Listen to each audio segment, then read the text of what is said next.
علیکم ورحمۃ اللہ وبرکاتہ۔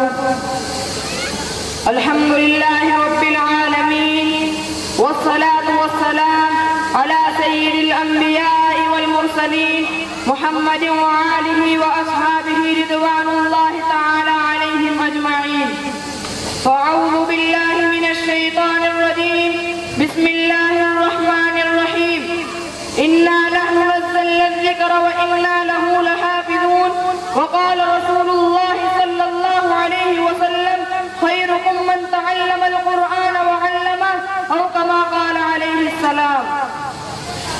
مسلمانوں نہ گھبراؤ، خدا کی شان باقی ہے۔ مسلمانوں نہ گھبراؤ، خدا کی شان باقی ہے۔ ابھی اسلام زندہ ہے، ابھی قرآن باقی ہے۔ بے شک حق بات۔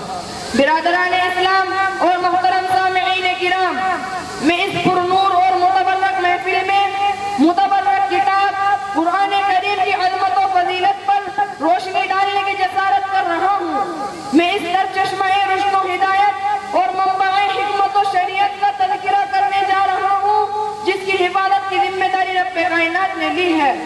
ارشاد سبحانی ہے، اِنَّا نَحْنُ نَزَّلْنَا الذِّكْرَ وَإِنَّا لَهُ لَحَافِظُونَ، یعنی ہم نے ہی قرآن کو نازل کیا ہے اور ہم ہی اس کی حفاظت کرنے والے ہیں۔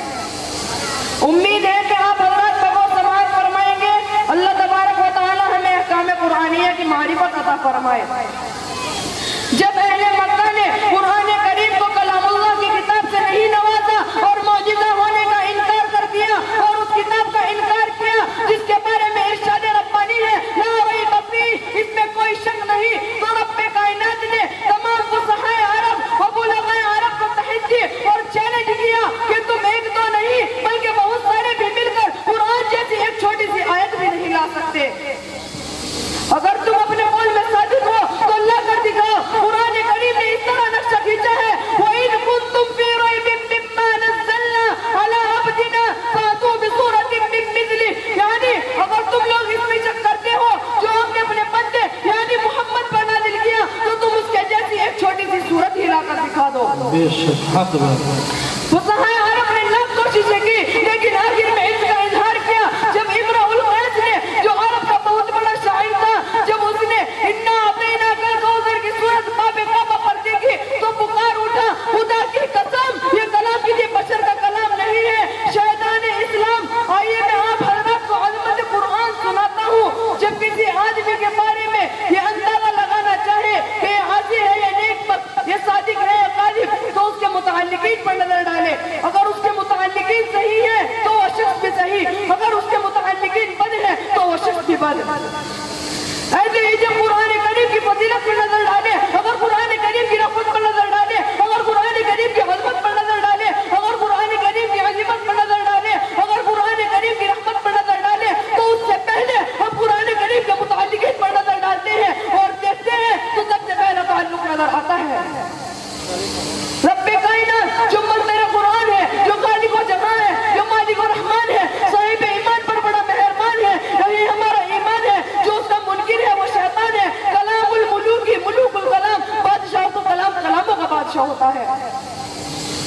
لہذا پتہ چلا قرآن کریم سب سے اعلیٰ ہے، قرآن کریم سب سے عرفہ ہے، قرآن کریم کو دوسری کتابوں پر فضیلت حاصل ہے۔ آئیے اور آگے چلے تو قرآن کریم کا دوسرا تعلق نظر آتا ہے لوح محفوظ، جو ایک تختی ہے جو عرش کے اوپر ہے۔ غور کریے، جو عرش کے اوپر ہو، جس کی رحمت میں کسی کو کیا چھپا سکتا ہے، جس کی فضیلت میں کسی کو کیا چھپا سکتا ہے، جس کی عظمت میں کسی کو کیا چھپا سکتا ہے، جس کی علویت میں کسی کو کیا چھپا سکتا ہے۔ اعلیٰ و عرفہ شے کے لیے اعلیٰ و عرفہ مقام تجویز کیا گیا، وہ لوح محفوظ ہے۔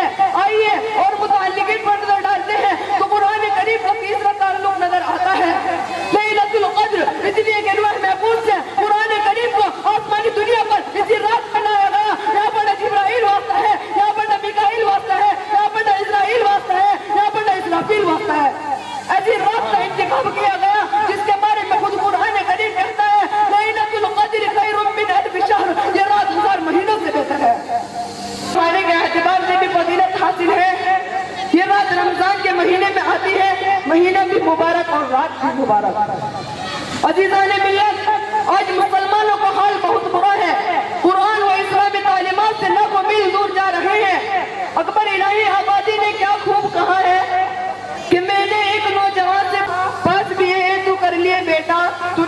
سکھا بھی ہے قرآن ورآن، بولا یہ بھی کچھ ضروری تھا۔ اگر ہم قرآن کی تلاوت سے، قرآن کی تعلیمات سے دور رہے تو ہم خیر امت کہلانے کے مستحق نہ ہوں گے۔ خیر امت اور اس میں سے بھی بہتر شخص وہ ہے جو قرآن کریم کی تعلیم کو سیکھتا اور سکھاتا بھی ہو۔ مشکات شریف میں حدیث موجود ہے، حضرت عثمان رضی اللہ عنہ روایت فرماتے ہیں کہ محسن کائنات سرکار دو عالم صلی اللہ علیہ وسلم نے ارشاد فرمایا، خیرکم من تعلم القرآن وعلمہ، تم میں سب سے بہترین شخص وہ ہے جو قرآن کریم کی تعلیم کو سیکھتا اور سکھاتا بھی ہو۔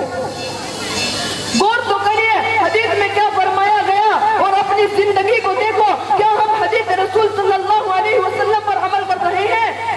آج مسلمانوں کی اولاد کو قرآن کی تعلیم سے دور رکھا جاتا ہے، مسلمانوں کی اولاد کو اسلامی تعلیمات سے دور رکھا جاتا ہے، مسلمانوں کی اولاد کو افرنگیوں کی تعلیم دی جا رہی ہے، وہ آج مسلمانوں کی اولاد کو قرآن سے دور اور انگریزی سے قریب کیا جا رہا ہے۔ ہم یہ نہیں کہتے کہ انگریزی اور دوسری زبانوں کی تعلیم نہ دی جائے، ضرور دیں، لیکن سب سے پہلے ہم مسلمان ہیں، قرآن و حدیث کی تعلیم دیں۔